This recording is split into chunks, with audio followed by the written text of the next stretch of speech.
Hello there everybody, how is it going and how have you been? I am EuclideanSqd, and we're back here in Duel Links, and we're not covering Epic Yami today either. Basically, in case anybody did not watch the previous episode, which was kind of a refresher and coverage for the new stuff in the Tag Duel Tournament, I mentioned that the night I was recording it, Epic Yami, a brand new roaming duelist, started showing up in Duel Links. I did find a farming deck to use against him, this time on Reddit, thanks to the user itsreaper24, I believe was the username. If I got that wrong, I will put the correct username up on screen. But it turns out that Konami didn't realize that Epic Yami's deck, which is full of cards that can basically freely summon Dark Magicians endlessly, was too strong. So they have put out a notification saying that his deck has been rebalanced, and as a result this farming deck may or may not work anymore. So I'm holding off on using it until the community can run more farming tests and find a new deck to use against him. So we are not going to be caring about Epic Yami right now. Instead, we are going to be focusing on the fact that Duel Links is celebrating its 2nd anniversary right now. And as a result, there are lots of stuff going on. I don't think that was English, but whatever, I don't care. So for one thing, there is a massive sale going on in the shops. In fact, if I go up here into the notifications, we can double check it. So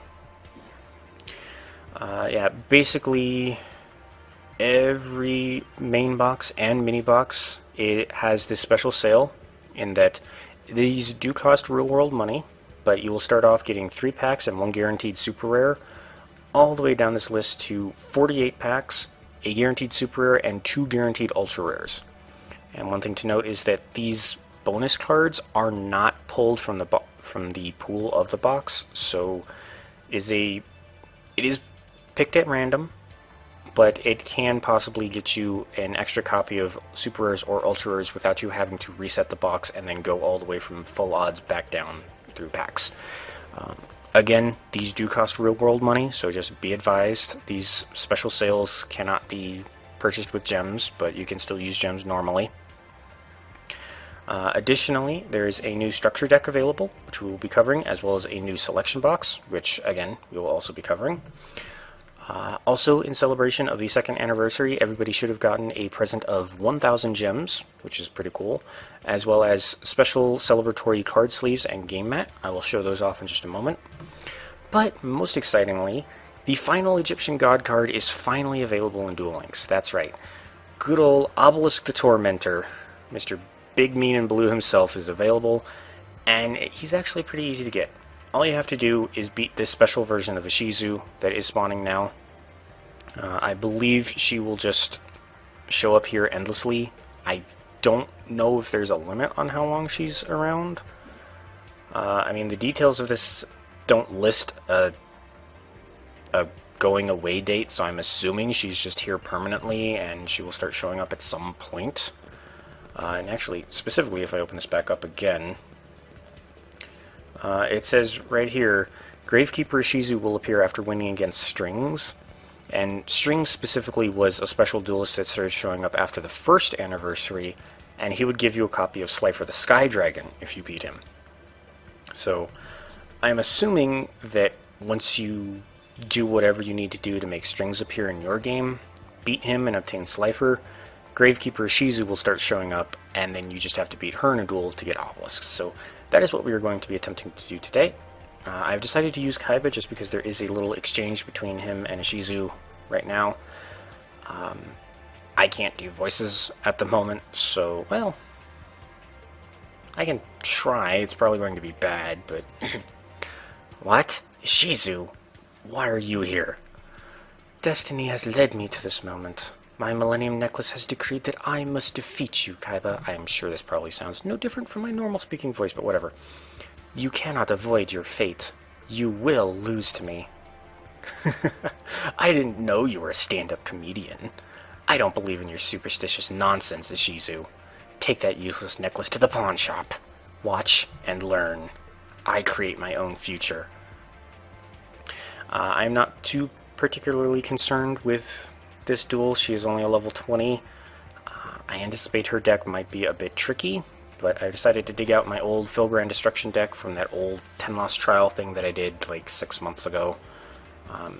I really want to start doing more of those, but the problem is that I have been dueling in the PvP arena just on my own time, and it's just getting increasingly, like, I don't necessarily want to use the word infested, but that's the only thing I can really think of to describe it.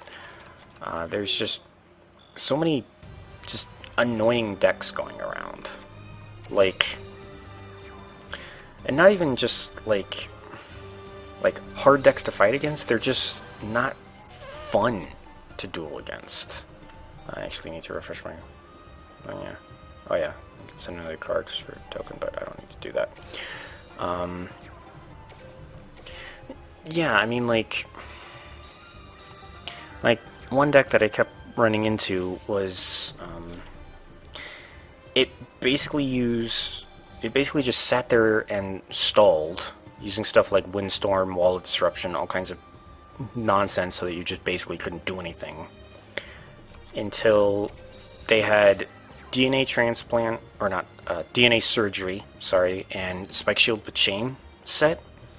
Then they would set a Cypher Soldier, wait for you to attack, use DNA surgery to turn your monster into a warrior, so Cypher Soldier's defense goes up by 2,000. Equip it with Spike Shield with Chain, which says that if the equipped monster is attacked while in defense mode, it gets to add its attack points to its defense score. So, long story short, it would basically just stall and annoy you until they could trick you into attacking a monster that would suddenly jump to over 6,000 defense points, and you would end up killing yourself. And I already do not like stall decks in the first place. I find them incredibly boring and incredibly tedious to fight against. So running into that deck multiple times just kind of soured my whole opinion of the PvP arena. And I mean, you can say things like, you know, oh yeah, you're supposed to try to win, but I feel like your efforts to win shouldn't come at the expense of just aggravating the other player, if that makes sense.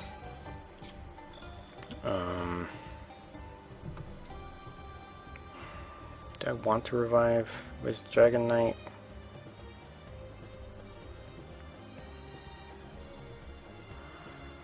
Let me see, do I have to... How was it? Send a card from your hand to the graveyard, target one level 7 or 8 dragon type monster. Sorry, it's just been a while since I had last used this deck, so I have to refresh myself on all the effects. You know what? Sure, let's just do that. I'll send Guardian of Felgrand, attributing or sending Dragon Knight of Creation to the graveyard so I can revive White Knight Dragon. And you know what? Sure, let's just go ahead and activate anti-magic arrows. Lady of D is blocked, unfortunately, so just have to do that. What was it? Oh yeah, just...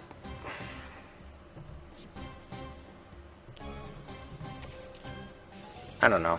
I mean, it's one of those things where, like, you could probably debate it with people for hours, and, you know, everybody has their own opinions, I guess, but stall decks like that, and especially another one that just, like, it's like a variation of, like, the Weevil stalling deck, where it basically just sits there, weakening your monsters, blocking your attacks, destroying them until you draw the Parasite cards, and the opponent special summons a Lava Golem to your side of the field. And it's just... I just don't like stall strategies. And right now that seems to be very common in the PvP arena, and it's just...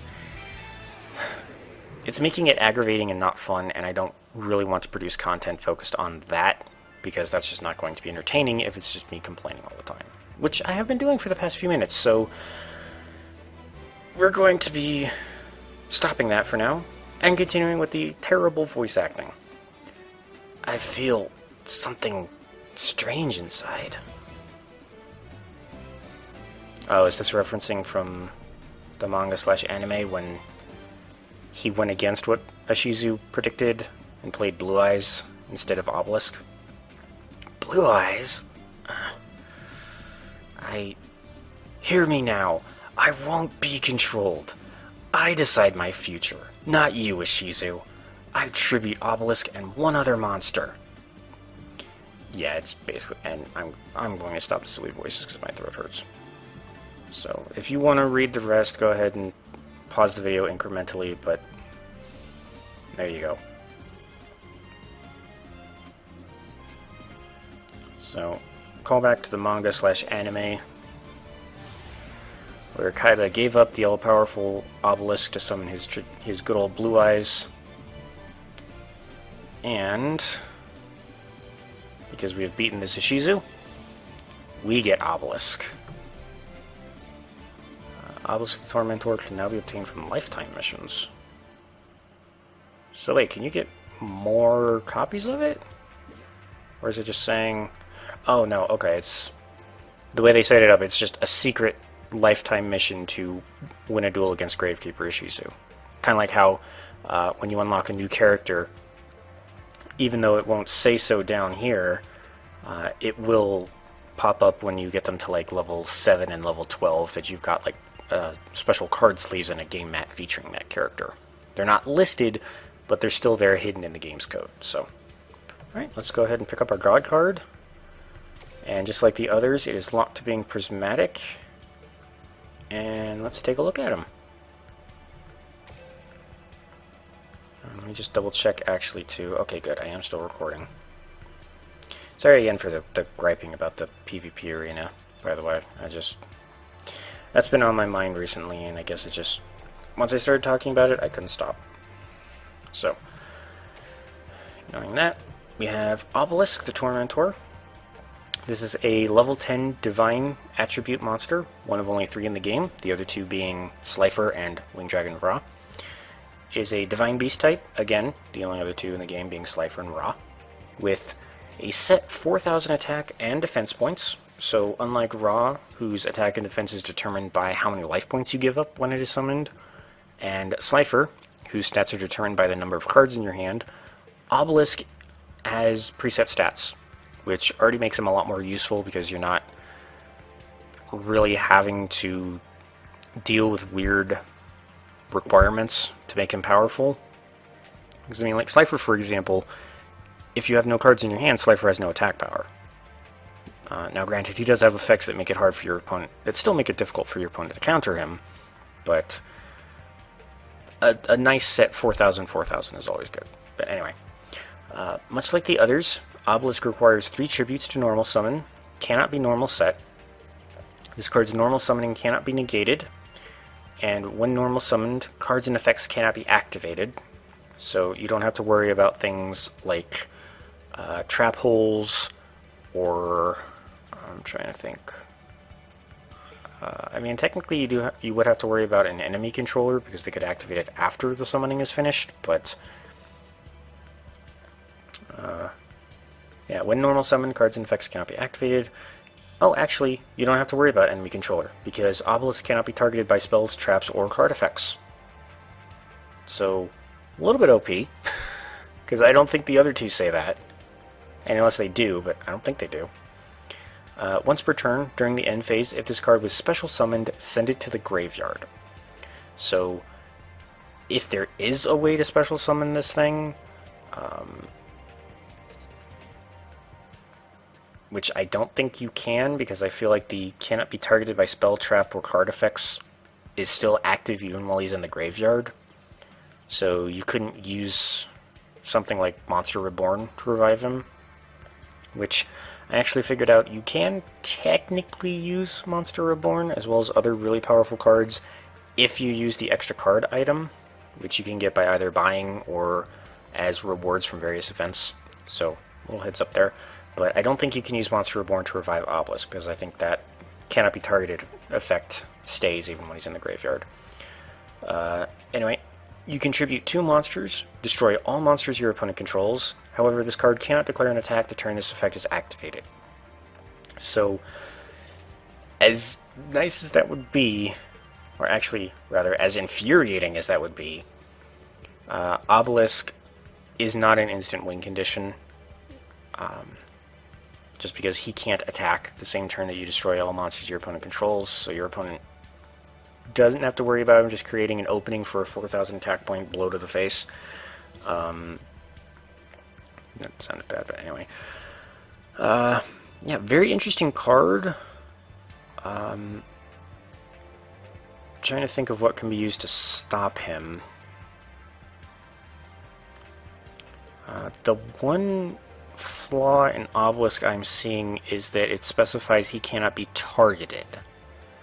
So, sort of blanketing effects like Wall of Disruption will still weaken Obelisk the Tormentor, so that is a vulnerability. I'm trying to think what other cards.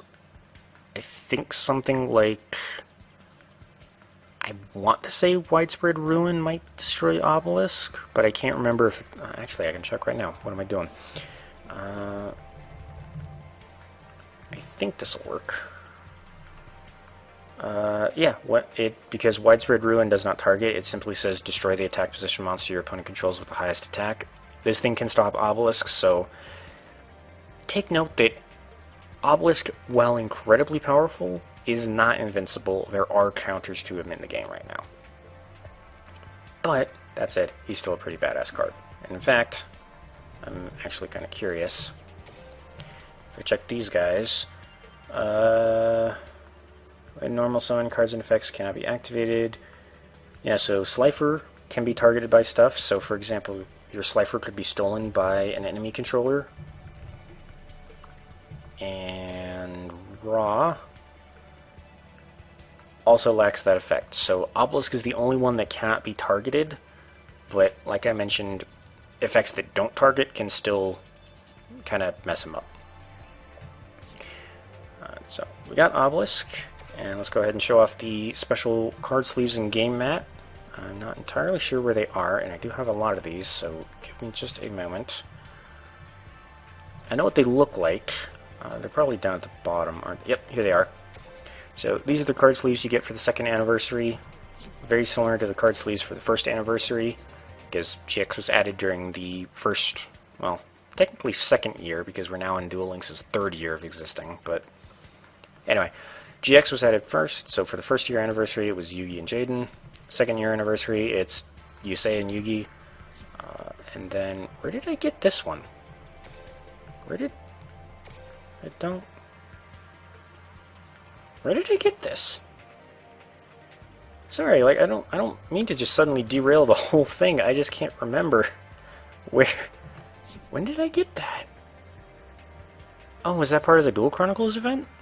Did I just never check what the card sleeves look like? I guess not. Anyway. And in case you were wondering, the game mat bears a very similar design to the card sleeves, as matching stuff usually does. And of course it flips it 90 degrees, but... Oh, sorry, I just sniffed right into the microphone. Yeah, very cool looking game mat. I love the golden, like the sort of, not like black and white, but with golden highlights, I guess. I don't know exactly what term you'd call it. It's not exactly sepia, but it's close. I love the aesthetic that these anniversary things have. They look very cool to me, so. Approved designs. I'm trying to think if there's any smaller things going on as part of the 2nd year anniversary. Card sleeves, game mat, Obelisk. I think I mentioned that also as a bonus for it being the 2nd anniversary, everybody gets 1,000 free gems to spend. You can pick them up in your reward box. I already have the 5 items in there are things that I can't collect because I've hit the maximum amount allowed to carry at once, so I need to spend things. And anyway, because I can't think of anything else, let's just go ahead and check out that new structure deck.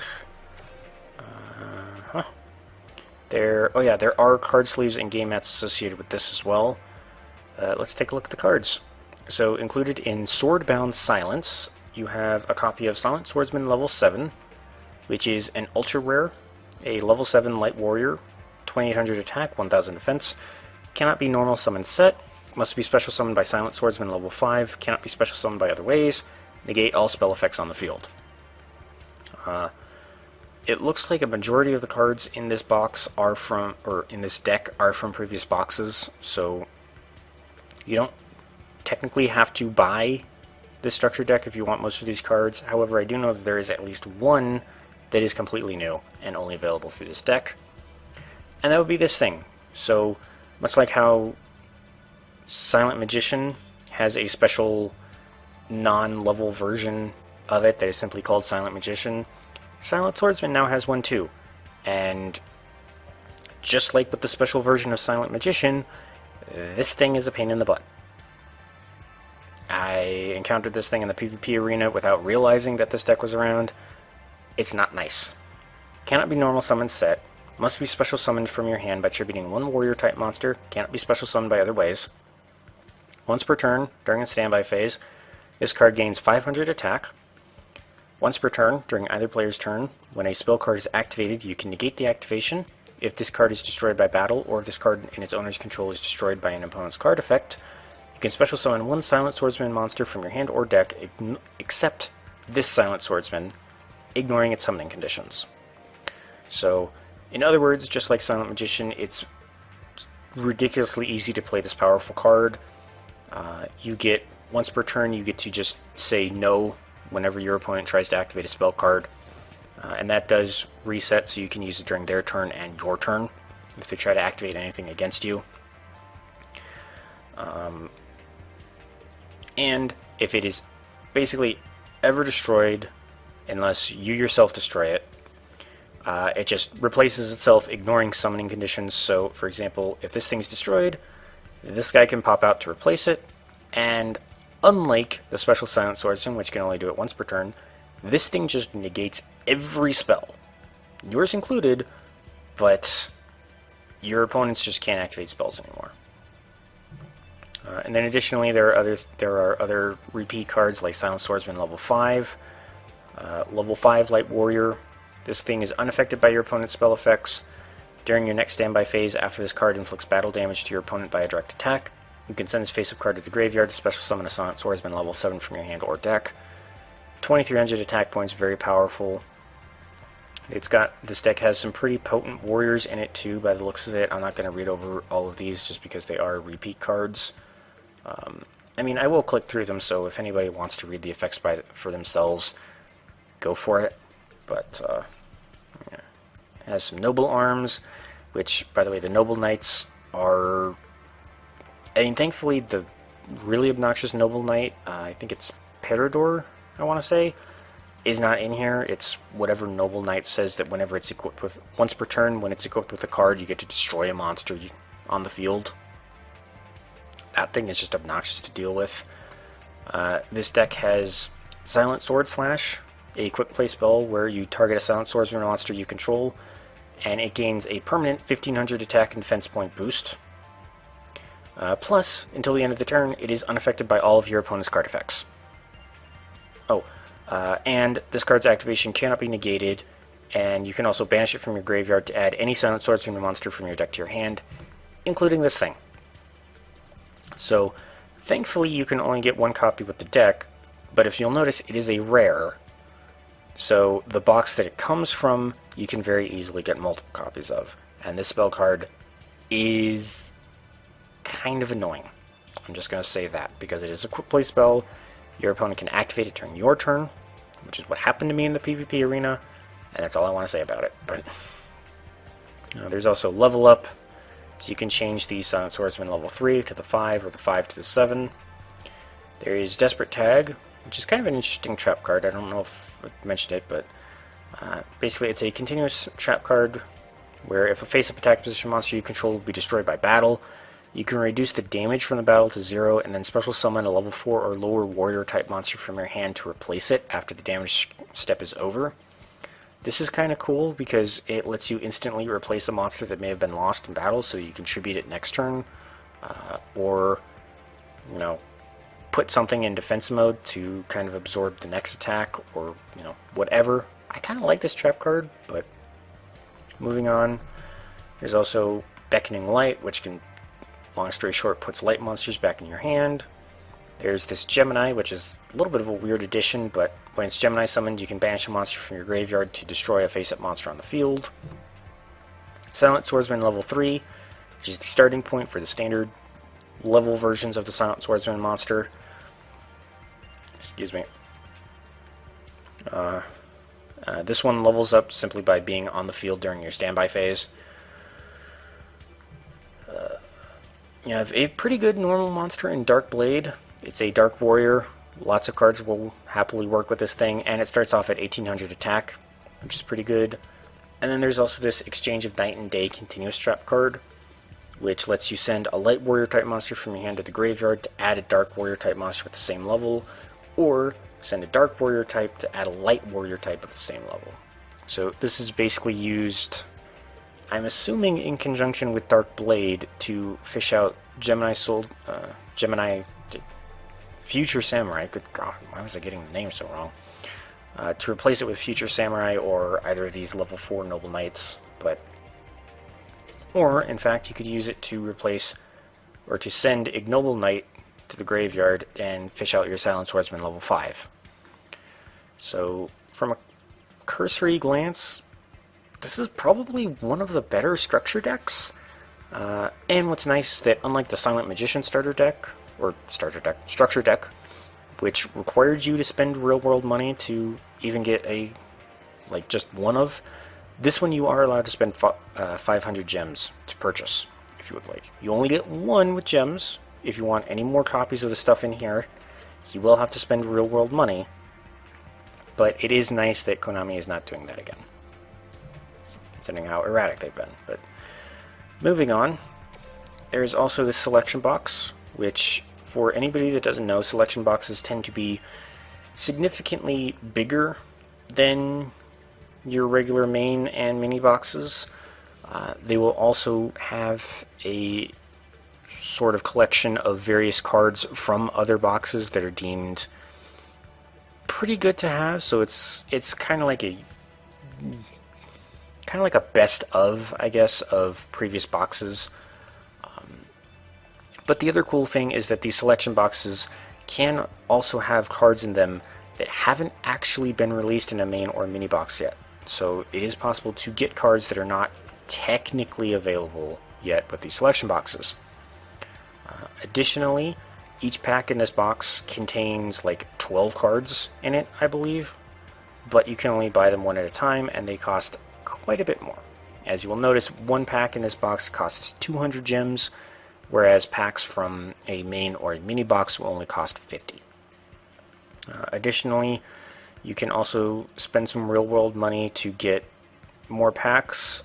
These are special sale options. They will probably go away once the second anniversary celebration is over. And in fact, this selection box may disappear at that point as well. But let's go ahead and look through and see if we can find any new cards. So this one's new. We have Angel. Actually, you know what? Forget it. Let's just do a box opening. Let's just go ahead and throw out 200 gems and see what we get.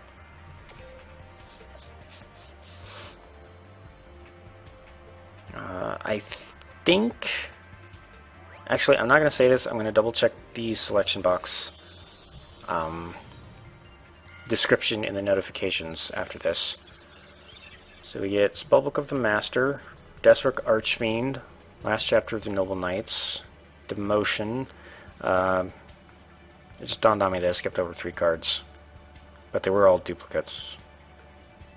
Starting from here, I'll go ahead and read all the cards. So Demotion is an equip spell that lets you downgrade the monster equipped with this card by 2 levels. Can be useful considering Synchro Summoning is now in the game. Insector Ladybug, a 2-star insect with 500 attack, 100 defense. Once per turn, you can equip one Insector monster from your hand or graveyard to this card. While this card is equipped to a monster, that monster's level is increased by 2, and it gains attack and defense equal to this card's attack and defense. Additionally, while this card is equipped to a monster, you can send this equipped card to the graveyard to target one face-up monster you control, increase that target's level by up to 2. So again, possibly helpful for Synchro Summoning. Witch's Apprentice, very weak dark spellcaster that increases the power of dark monsters on the field by 500 points and decreases the attack of light monsters by 400 points.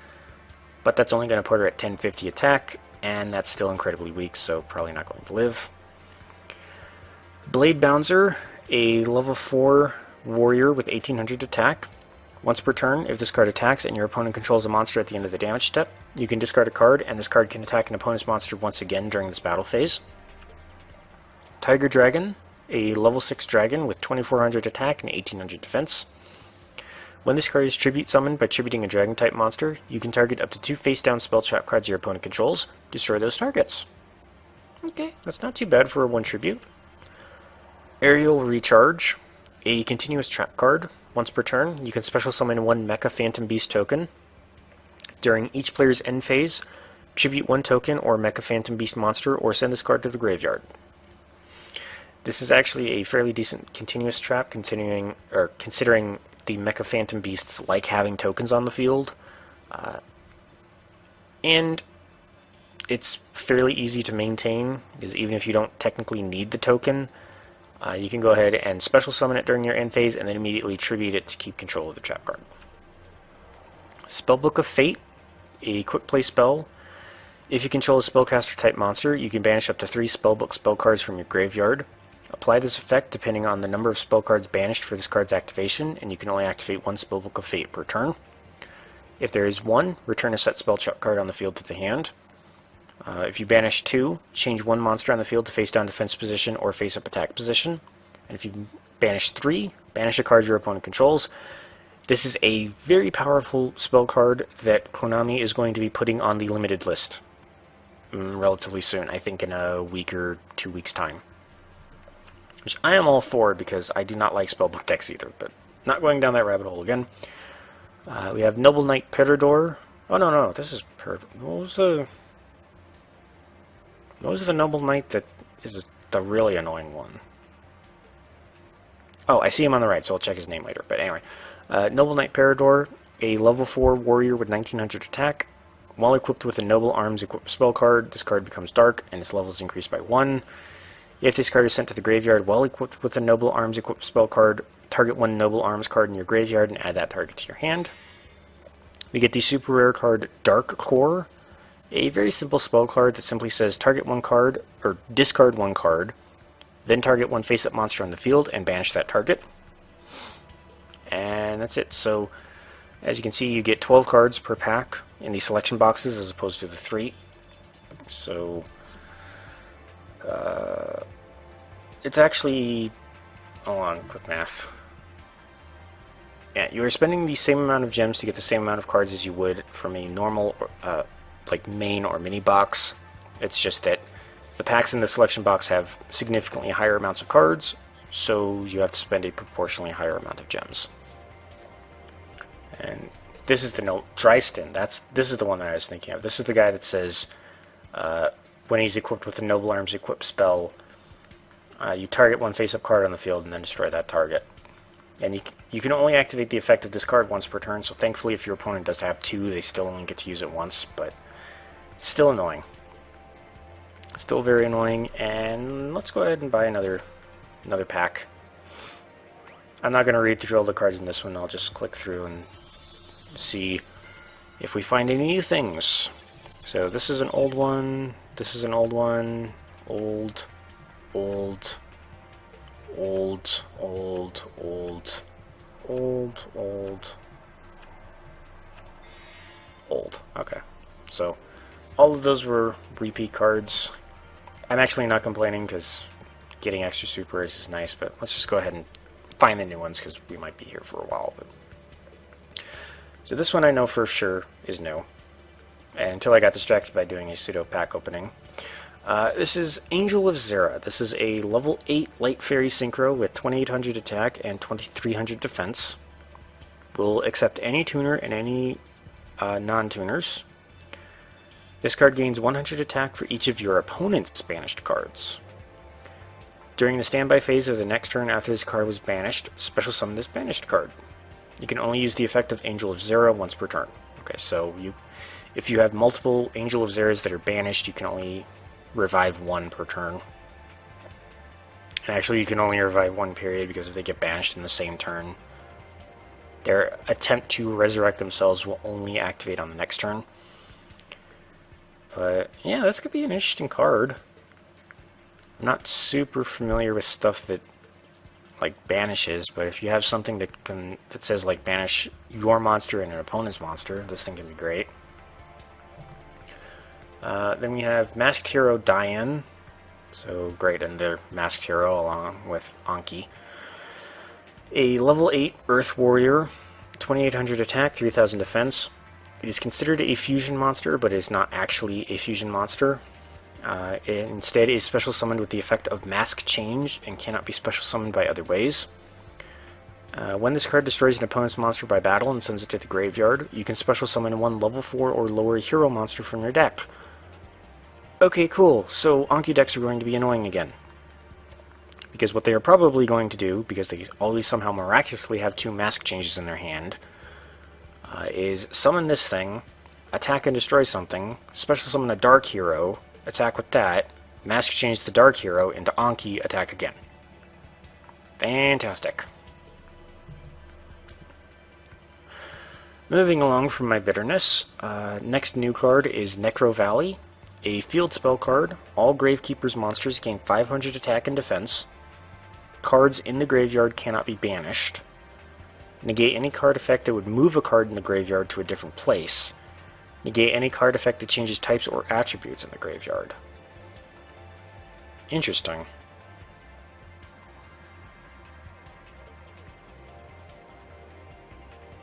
This can throw a monkey wrench into some decks, but I'm a little iffy on just how good it actually is going to be. Night Beam, a spell card. Target one set spell trap card your opponent controls. Destroy that target. Your opponent cannot activate the targeted card in response to this card's activation. That's not actually too bad, because there has been times where I've tried to activate something to destroy an opponent's spell card, or an opponent's set card, and they activate it anyway. Because they're going to lose it anyway, so might as well use it. But interesting, very interesting. Anki is an old card. Nova Master, Gaia is an old card. Old. Okay, so it looks like the rest of the ultra rares are olds. Yeah, I don't have a copy of this, but I'm pretty sure this is found in another box. Let's see, what the hell is this thing? HTS Simuth? A level 6 Earth Psychic Synchro, 2400 attack, 1800 defense. Accepts any tuner and any non-tuners. Excuse me. After damage calculation, when this card battles an opponent's monster, you can banish that monster and banish this card. Interesting.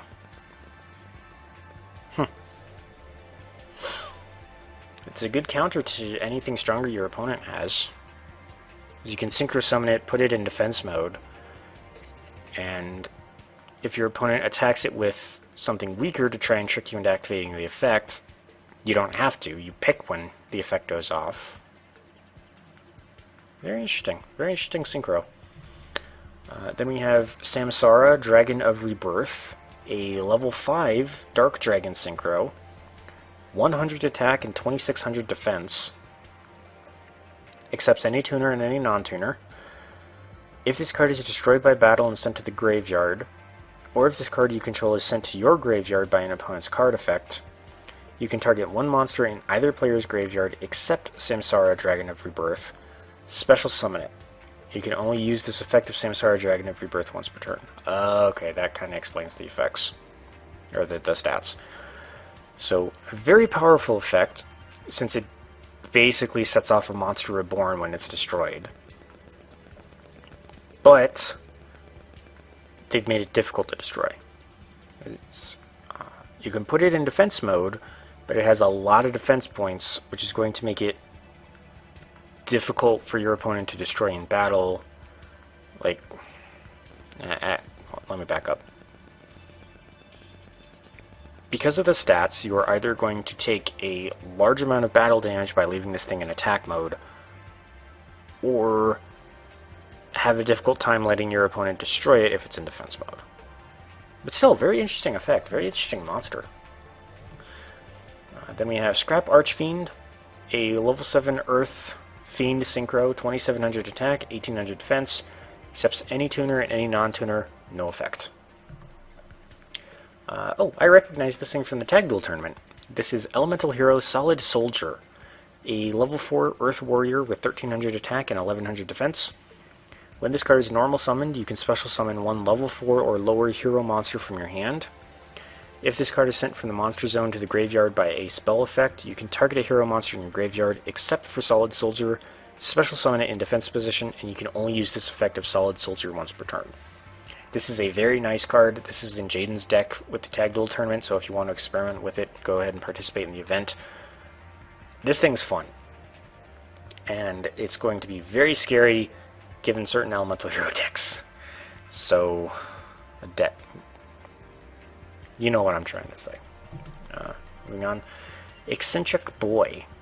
A level 3 Wind Spellcaster Tuner with 800 attack, 200 defense. When using this card as a Synchro Material monster, the other Synchro Material monster is one monster in your hand. Now, that's certainly eccentric. The Synchro monster that used this card as Synchro Material cannot activate its effect. Its effect is negated, and it is removed from play when removed from the field. Very eccentric.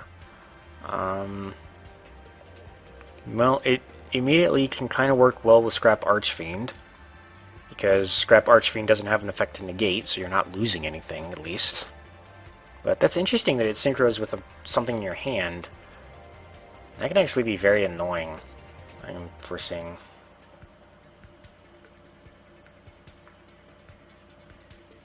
Just because it's a lot faster of a synchro summon. All you need is... And it only works with one monster, so you can't use it for anything that says it needs 2 or more non-tuners. But the upside of that is you literally just play this thing and then immediately synchro, even if it's the only thing on the field. But cool card, at least. Spore, a level 1 Wind Plant Tuner with 400 attack and 800 defense. You can already technically get copies of this card, but only if you use Luna's Mark of the Dragon skill. I believe this is the tuner monster that's added to your deck along with Ancient Fairy Dragon. If this card is in your graveyard, you can banish one other plant-type monster from your graveyard, special summon this card from your graveyard, and increase its level by the level of that banished monster. Each player can only activate the effect of Spore once per duel. Interesting. Going off of that, I'm guessing there's going to be a plant-themed box at some point, but interesting. Wise Man's Chalice. A spell, just regular old spell card. If you control no monsters, select one monster in your opponent's graveyard, special summon it. It cannot be tributed or used as a Synchro Material monster. During the end phase of this turn, give control of that special summoned monster to your opponent.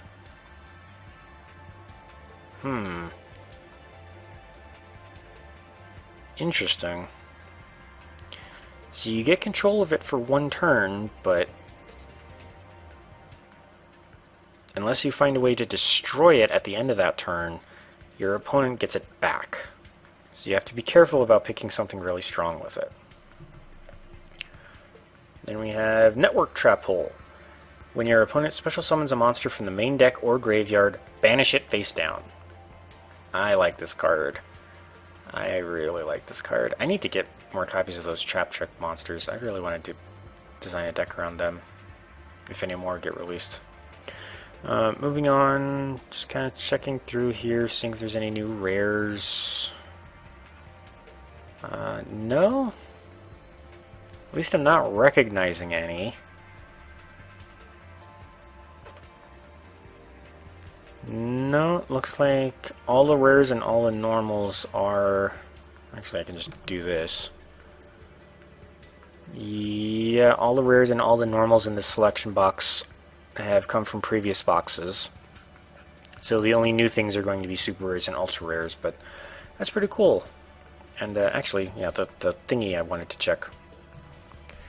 So if I go to notifications, new selection box.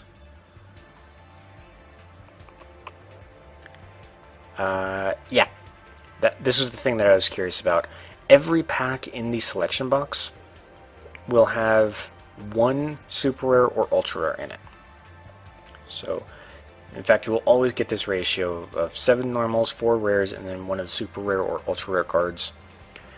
So, at the very least, every pack that you get is guaranteed to have something really good in it.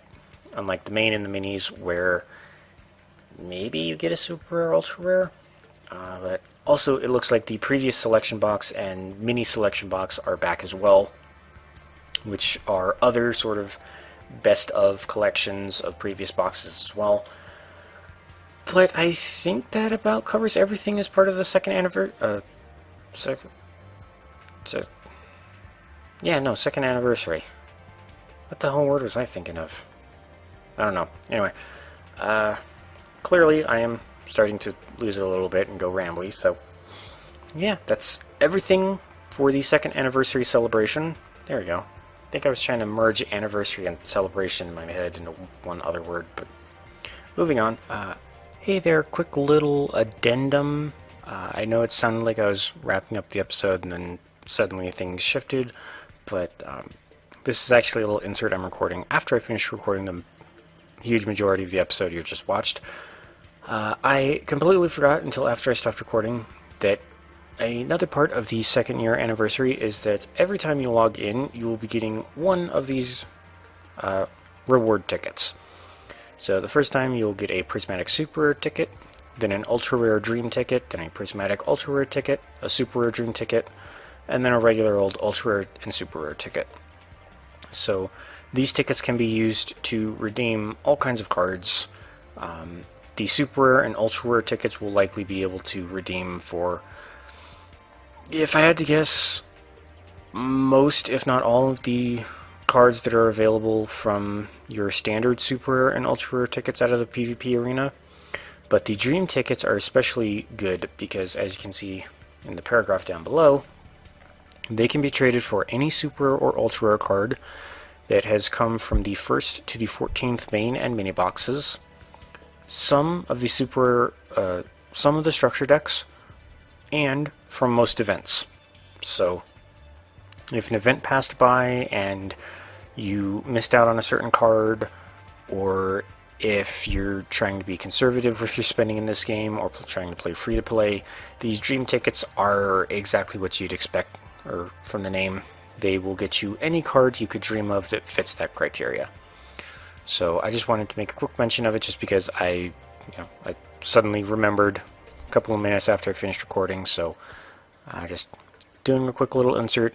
And now, right back to my usual outro. Thank you all so much for watching. I hope you all had a great time, and I hope you all have a great day. And I will see you all in the next one.